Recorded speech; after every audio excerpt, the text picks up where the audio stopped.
The visit to China was a fantastic opportunity for educators from all over the United States to come together and share their ideas about and experiences with Chinese language programs in their schools and school districts, and then learn about organizations and resources that are available to help us further develop those programs. My biggest takeaway from the trip to China was that students are students no matter where you go. Whether you're in Barrington 220 or if you're in Beijing or Tianjin, the students that I interact with were inquisitive, intelligent, fun, caring, and showed sensitivity. So, for me, that was the biggest takeaway. I enjoyed the visits to the school and the ability to be able to come away with kind of that general reaffirmation of what I probably already knew, but I got to live it up close and personal.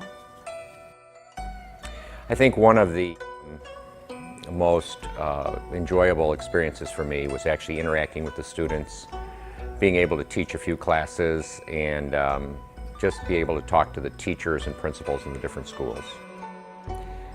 The Chinese students have had a great sense of humor. It was interesting to try to see if they would understand my sense of humor. Okay, that's really very good. I'd like to try this one more time, and then we'll call it a day. 1, 2, 3, go. There she was, just walking down the street. There she was, walking down the street. Singing do-a-diddy-diddy-dum diddy-do. Singing look good, look good, look bad, look bad, look good, look bad, look good, look bad. Wa-da-do-da-da-da-da. One of the best experiences of the trip was visiting the local schools. One of the things that I wasn't surprised about, but it was really cool to see, is that kids are kids throughout the world, and that the students in Beijing, Tianjin, and throughout China share the same hopes and dreams that the kids at Barrington High School share. My favorite story about my trip to China was really inspired by Miss Guzman's first grade class at Grove Avenue School. They sent me a list of questions while I was in China. They wanted to know if I was having fun, if I understood the language, if I could read the directions, if I'd climbed the Great Wall, and how long did it take me to get there. And one student asked if I was sharing pictures of the Grove Avenue students with the students in China. Well, while I wished I had come prepared with lots of pictures of Barrington 220 students, I did happen to have with me 3 pictures of 220 students, and I shared them with the students in Tianjin. And it was a lot of fun to see them react. They were so curious and interested in learning more about the children of the United States. Education is all about opening doors and creating opportunities. And teaching another language is probably one of the best ways to create opportunities and open doors for our kids. 蓝色，蓝色，很好，谢谢，请回去，很好。 What I was most impressed with from the trip to China was the youth. That was the focus of our trip. They had open hearts and open minds. They were interested in partnering with us, interested in understanding us. The time is now to connect and create those opportunities and those partnerships for our kids. I'm excited to be a part of that. How you guys doing? We're doing great. What do you think? Beautiful. What is this whole thing? This is the Forbidden City. We've gone through Palace 1, Palace 2, and we're on to Palace 3. Of course, I did have a personal memorable experience on the trip.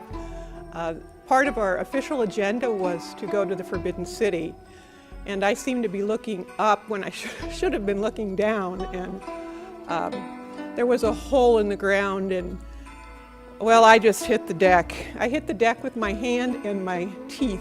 Those are the parts of my body that touch the ground. Go ahead, Sid. This is Cindy in China. It's been a very eventful first day. Now I'm on my way to The dentist, yes. Now Indeed, say I hello am. to your kids. Yes, this is your mother who has trouble staying on her feet. Yes. And so all I wanted for Christmas was my 3 front teeth. So I now have 3 new front teeth, and I'm still healing with my hand. But it was really, on the first day of the trip, and it certainly was a memory for me.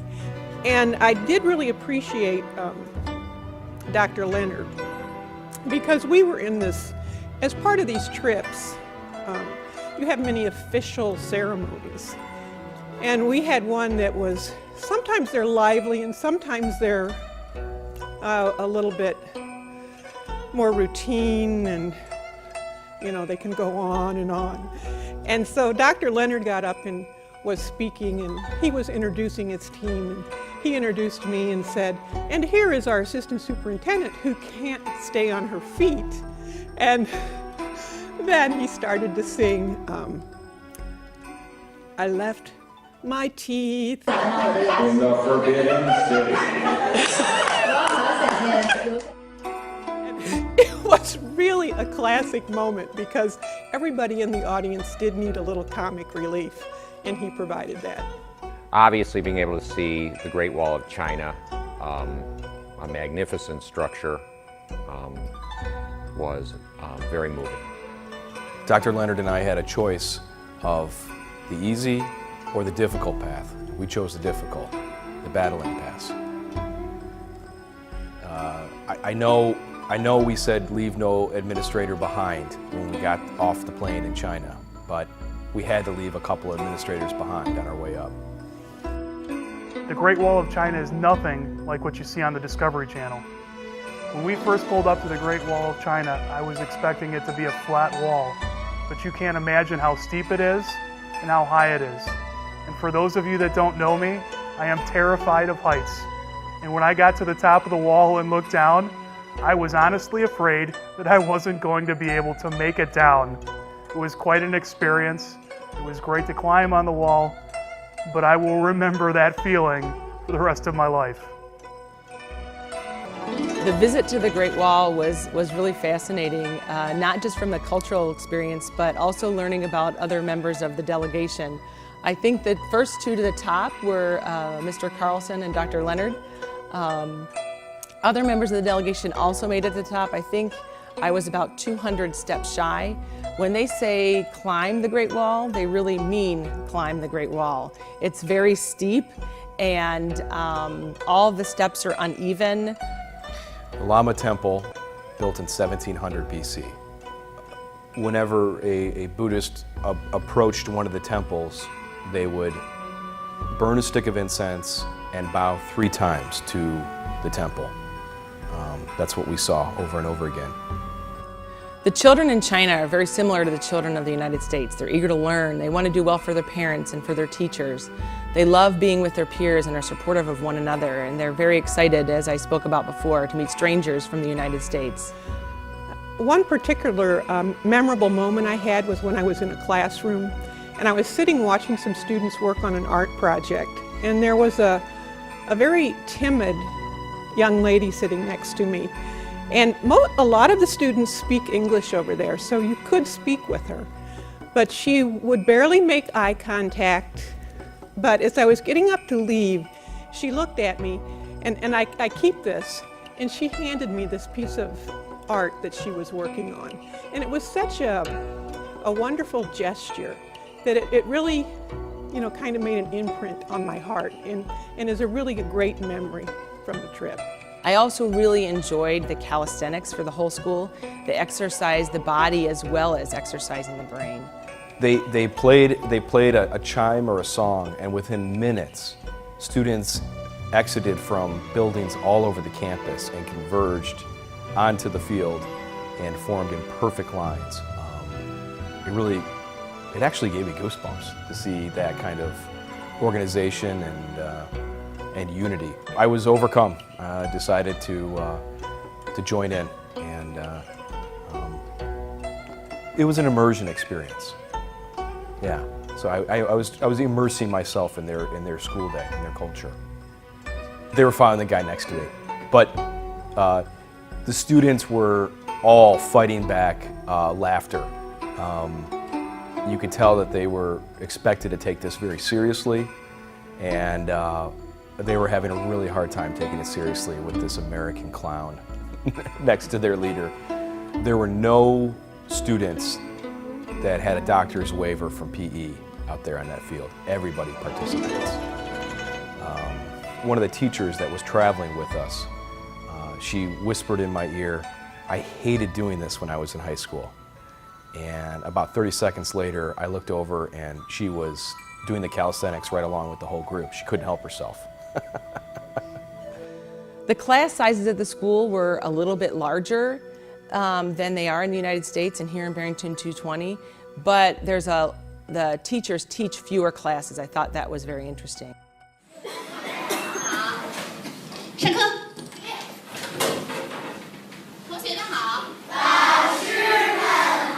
好，孩子们，让我们转个身气，向我们的美国客人问声好，来。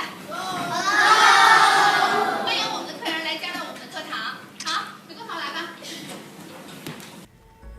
We were all impressed with the fine arts programming in the schools that we visited.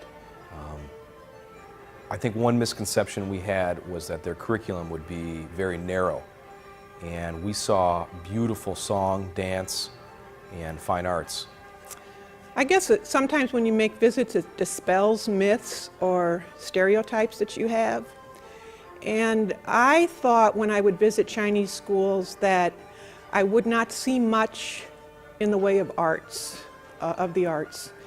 And the schools that we visited, that is not the case. We saw a strong focus on the arts, and it almost caused me to reflect that at the time the arts are being focused upon in China, in the American system, you know, we're faced with so many economic decisions which can or cannot affect the arts, which I think affect students' creativity, that it really made me pause and think about policy issues on a broader scale. I was actually surprised by the amount of creativity in the elementary school, for example. The dancing, the singing, the folk orchestra, very similar to what you might find in the United States, but it doesn't all come from the school itself. So I thought it was very interesting to see that the school itself had all of these fine arts available, even at a very young age. However, I also learned that those students that are very serious about their art take classes outside of the classroom as well. So that's very similar to the United States. And it was a great affirmation for me. It helped affirm what I already knew about Barrington 220, which is that we are absolutely on the cutting edge when it comes to helping students develop their problem solving and critical thinking skills. Those are exactly the skills that they'll need to be competitive in the 21st century and in a global society. The culture and the things that you see when you go to China are so much different than the United States. It provokes ideas for us to think about why we do what we do and how we possibly could change those things. And just to leave you with a thought, my mother always said that you can't truly know someone until you have walked in their shoes, and I just am very fortunate to have walked in the shoes of the children of China. Thank you.